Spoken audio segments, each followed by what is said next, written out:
mountain had always been there, still and silent like a forgotten sentinel. But that afternoon, when a group of friends arrived at the base of the hill covered in moss and twisted roots, something felt off. The sky was gray, so low it almost touched the treetops, and the wind blew in short gusts that made the dry branches creak. "Are you sure this is the place?" asked Carla, adjusting her backpack. She was the most practical one in the group, always loaded with water, flashlights, and things just in case. The others often teased her, but they all knew that without Carla, they'd probably be lost within 2 hours.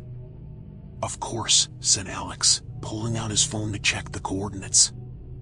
His tone was confident, but his eyes betrayed a nervous glint that unsettled everyone.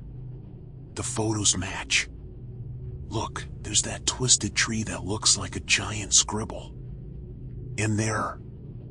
He pointed to a black rock covered in lichen. "There's the entrance." It wasn't exactly an entrance. More like a crack in the rock, a narrow, dark fissure that looked like it had once been sealed with old, rusted concrete blocks. Someone had clearly tried to close it off, but time had crumbled the structure. Now, only broken cement and collapsed earth remained, revealing a gap as dark as a wolf's mouth. "Looks like someone didn't want anyone going in there," murmured Sophia, hugging herself against the cold that was beginning to seep into their bones. Her voice sounded too loud in the deathly silence of the woods. Nico, the joker of the group, let out a nervous laugh. "What did you expect? It's just an abandoned cave. Probably some farmer tried to keep animals out."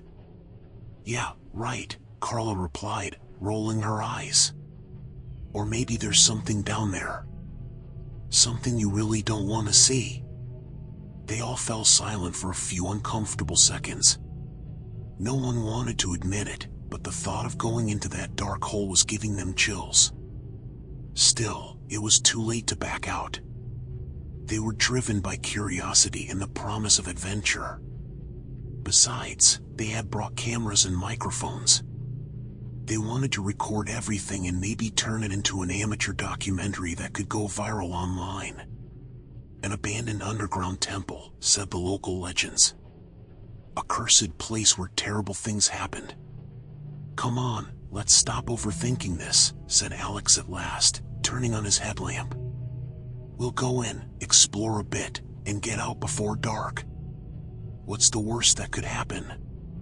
That question should have been enough to stop them. But it wasn't. The air inside the cave was dense and damp, as if they had crossed an invisible barrier into another world.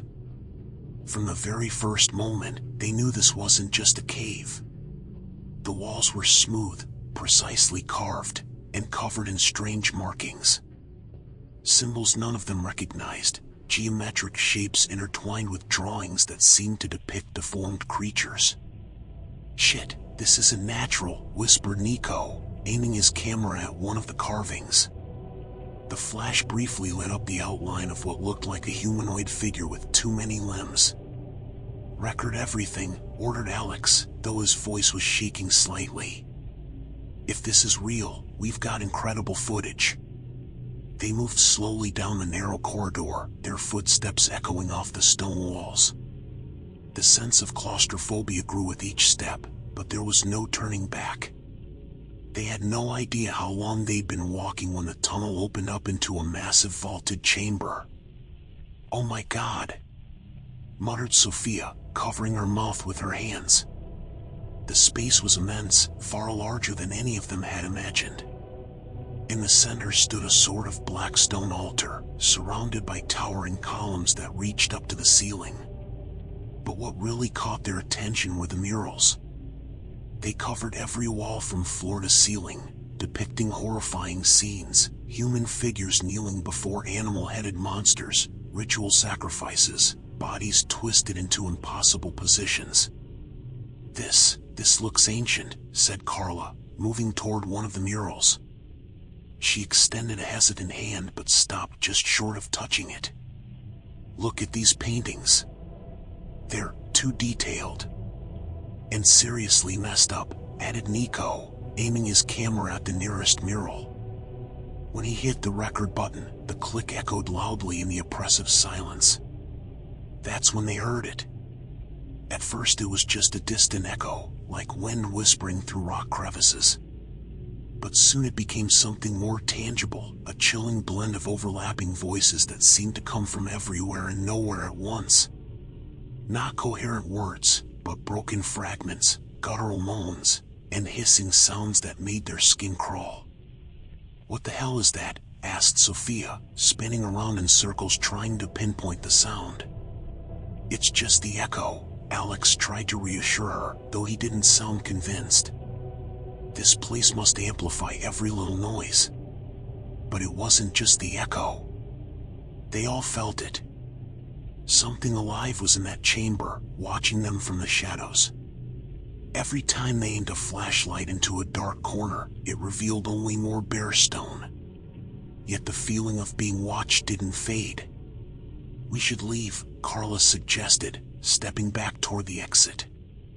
"We've seen enough." "Not yet," insisted Alex, pulling out more recording gear. "This is gold. We could figure out what these symbols mean, who built this place. And what if it was people who didn't want anyone to ever find it?" Nico asked in a hushed voice. "What if there's a reason this shit was buried?" Before they could argue more, the sound changed. The voices became clearer, sharper, like they were chanting. It was a repetitive, monotonous chant that seemed to come from the black stone altar itself. And then something moved. The figure emerged from the shadows as if it had always been there. Tall and gaunt, with limbs that bent at impossible angles. Its head was a shapeless mass, like poorly molded clay, and its eyes, oh God, its eyes. They weren't normal eyes. They were dark voids that seemed to suck in all the light around them. "Run!" screamed Sophia, dropping her camera and bolting for the tunnel. The others hesitated for a second, then chaos erupted. Nico tripped over his own feet and hit his head against a column.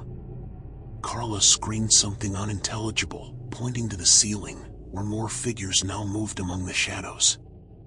Alex stood frozen in front of the altar, his camera trembling as he tried to focus on the creature. "Alex, move!" Carla shouted, pulling him toward the tunnel. But it was too late. The creature moved toward them with unnatural speed, its motions both fluid and jerky. It seemed to float more than walk, and each step made the ground subtly vibrate. By the time they reached the tunnel, Sophia was already far ahead, running like her life depended on it, and it probably did. The rest followed, gasping and stumbling in the dark. The chanting sounds chased them, echoing off the walls like a nightmare that wouldn't end. "It's not going to let us leave," Nico cried, glancing back. For a moment, he thought he saw the creature right behind them, reaching out a long, thin hand toward his back. "Shut up and run," Carla yelled, shoving him forward.